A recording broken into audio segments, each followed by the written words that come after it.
Graças a Deus por sua igreja e por cada irmão, onde podemos juntos estudarmos a palavra de Deus. Colossenses 4, no verso 3. Orando juntamente por nós, para que Deus nos abra a porta da palavra, a fim de falarmos do mistério de Cristo, pelo qual estou também preso. Se você tem um pedido de oração, qual será o seu pedido de oração? Aqui vamos conhecer a prioridade do apóstolo Paulo e também o segredo de sua vida. O que é mais importante, então? Ser livre, ter uma vida segura, abençoada, ou ser fiel e cumpridor da palavra de Deus? Nós podemos observar em Colossenses, no primeiro capítulo, no verso 3 e no verso 9, a forma de expressão do apóstolo Paulo com relação àquela igreja e o amor que ele tinha por cada um. Nós encontramos assim, verso 3 do primeiro capítulo: graças damos a Deus, Pai, de nosso Senhor Jesus Cristo, orando sempre por vós. E no verso 9, por esta razão, nós também, desde o dia em que ouvimos, não cessamos de orar por vós. Paulo, quando descobriu a fé e o testemunho daqueles irmãos, orava por aquela igreja, para ter uma inteligência espiritual, sabedoria, para ter firmeza na fé. E agora, o apóstolo Paulo expressa o seu anseio, o seu desejo e pede para a igreja, que ele vinha já no verso 2, incentivando a perseverar, a vigiar em oração, agora estar orando por ele e por todos aqueles envolvidos junto com o apóstolo Paulo no ministério da palavra, da pregação do Evangelho de Cristo. Ele estava na prisão e ele poderia muito bem pedir para a igreja orar para que ele fosse livre de suas algemas, sair daquela prisão de Roma, daquele calabouço, daquela situação opressora. Porém, ele tinha um pedido muito mais urgente, que era levar a palavra de Deus, o Evangelho de Cristo, a evangelização. Paulo, ele colocou e se preocupava mais com a vontade de Deus do que antes com a sua própria vontade. E que sirva para nós também descobrir estes segredos do apóstolo Paulo, colocarmos a vontade de Deus adiante, antes da nossa vontade e das nossas expectativas e dúvidas. No verso 3 nós encontramos um plural, nós, orando juntamente por nós. Esse grupo no plural, esta equipa que aparece, nós vamos encontrar no verso 7 a 14 do capítulo 4.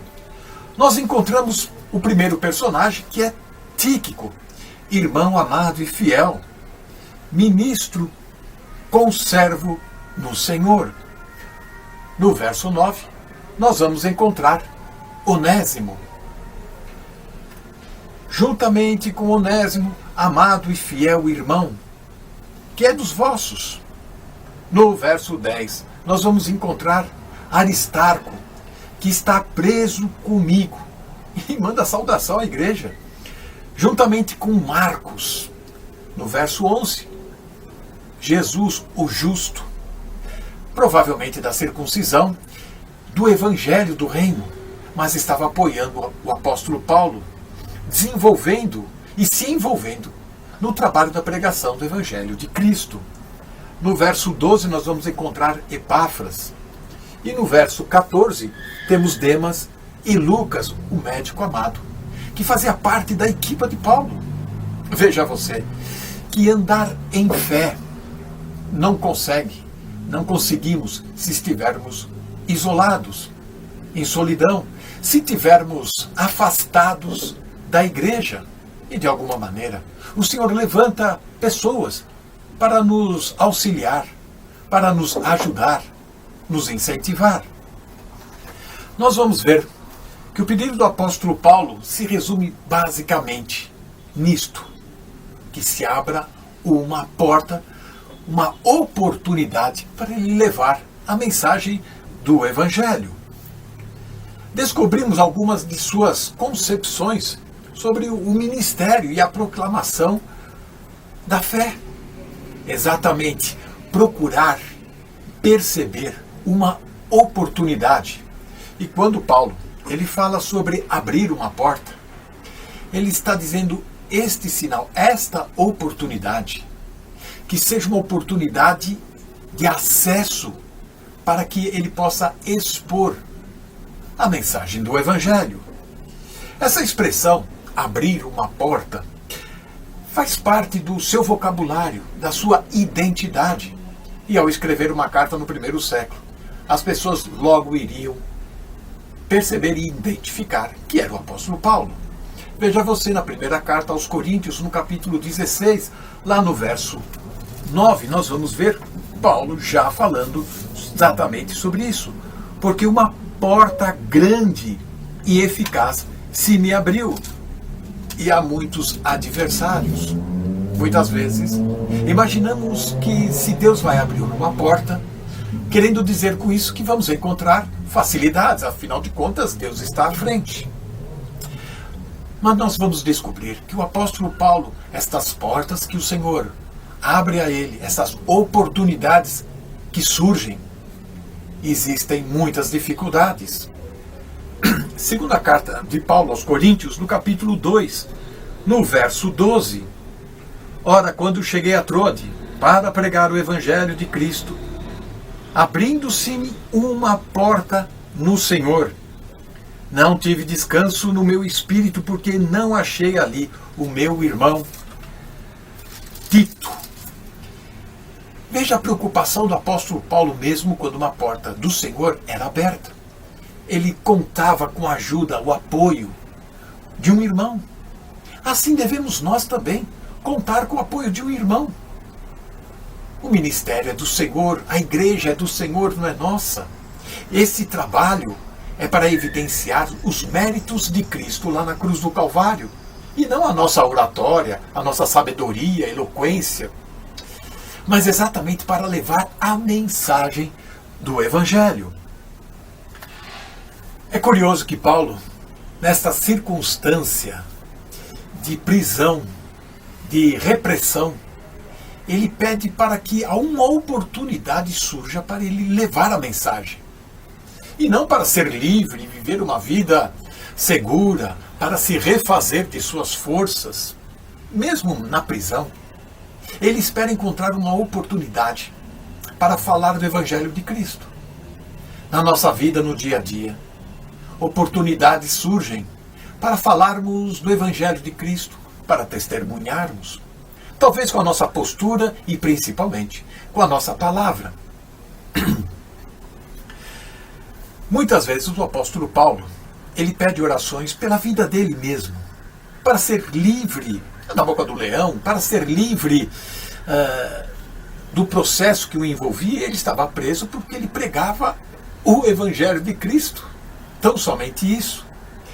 Nós vamos encontrar em Romanos 15, no verso 30, ou mesmo Filipenses 1, 19, e outra passagem, 2 Tessalonicenses capítulo 3, versículo 1 e 2, pedidos do apóstolo Paulo, orando e pedindo oração a seu favor, não para que ele simplesmente se livrasse de processo e prisões, mas para que ele pudesse ter liberdade para trabalhar com o Evangelho. Ele não estava pensando na sua comodidade, ele não estava pensando no seu conforto, mas ele estava preocupado com a expansão e a divulgação da palavra da verdade. Com efeito, para ele, o serviço de Cristo estava acima da sua própria vida. E esse é o nosso grande exemplo e desafio. Atos no capítulo 20, no verso 24. Mas de nada faço questão, nem tenho a minha vida por preciosa, contanto que cumpra com alegria a minha carreira, e o ministério que recebi do Senhor Jesus para dar testemunho do Evangelho da graça de Deus. Esta era a preocupação do apóstolo Paulo. Ele havia recebido do Senhor Jesus, já ressurreto na glória, mensagens do Evangelho da graça. Este era o mistério pelo qual ele estava preso e sendo até perseguido pelos seus compatriotas, os judeus, que diziam, por calúnias e boatos, que ele pregava contra a lei, contra os costumes judaicos. Mas quando o Senhor abre uma porta, ele simplesmente não abre a porta. Ele também capacita os seus servos para levar a palavra da verdade, o Evangelho de Cristo Jesus. Muitas vezes ficamos tímidos, acanhados. Muitas vezes ficamos envergonhados e omitimos uma frase, uma palavra de conforto, de consolo, de esperança, de exortação para as pessoas que estão do nosso lado, em um ambiente que estivermos, para falar de Deus. Afinal de contas, nós somos embaixadores de Cristo e, como embaixadores, temos que rogar, como se por Deus rogasse por nós, sobre o Evangelho da graça de Deus, que temos muito a falar nesse verso 3. Mas fica aqui a principal lição. Deus abre portas, sim. Portanto, o nosso pedido de oração não é para o nosso conforto e segurança e liberdade, mas sim para que a vontade de Deus seja feita. Que o Senhor nos dê coragem, ânimo e ousadia. Amém. Eis-nos de volta ao nosso estudo na Epístola aos Colossenses, com muita alegria pelo subido privilégio que nos é concedido pelo Nosso Senhor. Como sempre, e hoje o estudo irá mostrar, como nunca, a sua importância, começamos por dizer que oramos por vós e contamos também com as vossas orações por nós. Iremos, pois, ver a importância que isto tem. Saudamo-vos com um terno abraço nos laços que nos unem em Cristo e na sua admirável graça. Leiamos então o texto onde nos encontramos no nosso estudo, Colossenses 4:3. Orando também juntamente por nós, para que Deus nos abra a porta da palavra a fim de falarmos do mistério de Cristo, pelo qual estou também preso. Este texto combate um mito que não sei porquê se tem instalado nos crentes em geral e desde há muito tempo. Vemo-lo existir já nos dias do apóstolo Paulo. Refiro-me ao mito de que as orações dos que pregam e ensinam as Escrituras são mais e melhor ouvidas do que as orações dos simples crentes em geral. Inúmeras vezes tenho eu próprio testemunhado crentes simples dirigirem-se a mim, por exemplo, pedindo-me que ore por eles ou por algo a respeito deles, estando eles convencidos de que Deus ouve mais e melhor as orações de alguém que, como eu, prega e ensina a palavra de Deus, do que as orações por eles elaboradas, pensando que as suas próprias orações não têm tanto peso como as que são feitas por estes que ministram as Escrituras. Notemos o que está escrito, vejamos o contexto. O versículo 1 diz perseverar em oração e o versículo 2 diz orando também juntamente por nós. Pelo que Paulo escreve nos versículos 1 e 2 sobre a oração de que o apóstolo diz para perseverarmos, transparece claramente o pensamento de que já no seu tempo havia a tendência dos crentes orarem por tudo e por todos, incluindo, claro, por eles próprios, menos por homens de Deus firmados e confirmados, como Paulo, Tíquico, Onésimo, Aristarco, Marcos, Jesus chamado Justo, Epáfras, Lucas e Demas, que são os que estão aqui referidos. Eles naquele tempo e nós no nosso tempo parecemos ter a tendência de pensar que homens consagrados não precisam que se ore por eles e que as orações deles têm mais peso do que as nossas. Isso é um mito que não corresponde nada à verdade. Por isso o apóstolo Paulo diz, orando também por nós. É importante que os crentes em geral percebam que as suas orações podem fazer uma enorme diferença nas vidas de homens de Deus como Paulo, como Lucas, Timóteo, Tíquico, Aristarco, Marcos, Epáfras, Onésimo.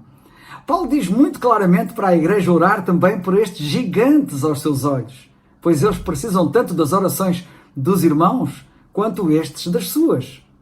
Nesta lista de homens aqui referidos, ressaltam especialmente dois que eu quero destacar: Epáfras e Demas. Epáfras, lemos no versículo 12, combatia sempre por estes crentes em orações.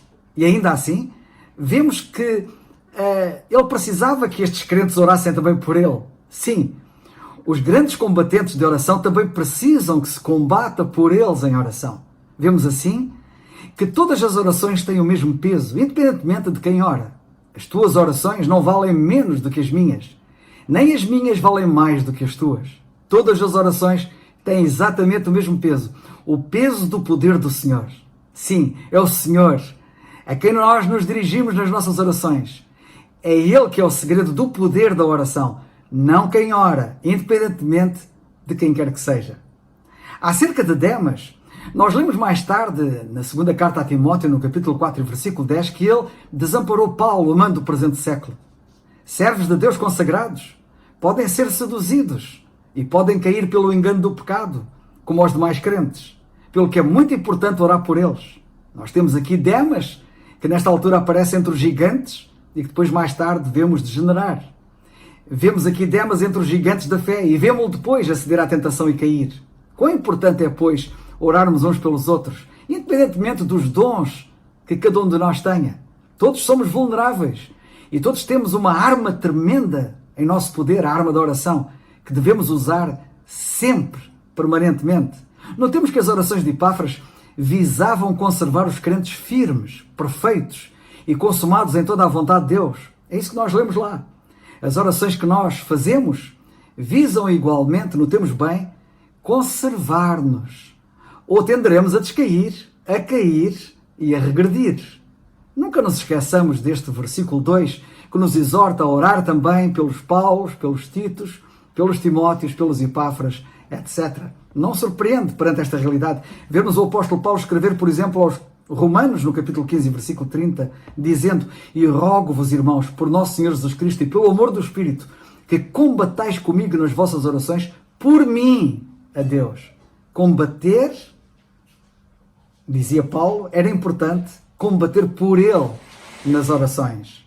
Em Filémon, no capítulo 1, versículo 22, ele diz: e juntamente prepara-me também pousada, porque espero pelas vossas orações vos hei de ser concedido. As orações dos crentes eram, pois, muito importantes para este gigante da fé. Em Efésios 6 nós lemos: orando em todo o tempo, diz ele, com toda a oração e súplica no Espírito, e vigiando nisto com toda a perseverança e súplica por todos os santos e por mim, diz ele, portanto, orando em todo o tempo por mim, para que me seja dada no ouvir da minha boca a palavra com confiança, para fazer notório o mistério do Evangelho. A propósito, vamos fazer agora um exercício prático, para não ficarmos pela mera teoria. Rogo-te que reserves agora uns instantes para orares pelo irmão Alberto Veríssimo, por mim e pelos demais que nos têm ministrado as Escrituras, incluindo os que ministram às crianças. Também nós vamos reservar agora uns instantes para orar por vós. Vamos a isso? Quão importante é conservarmos-nos firmes, perfeitos e consumados em toda a vontade de Deus.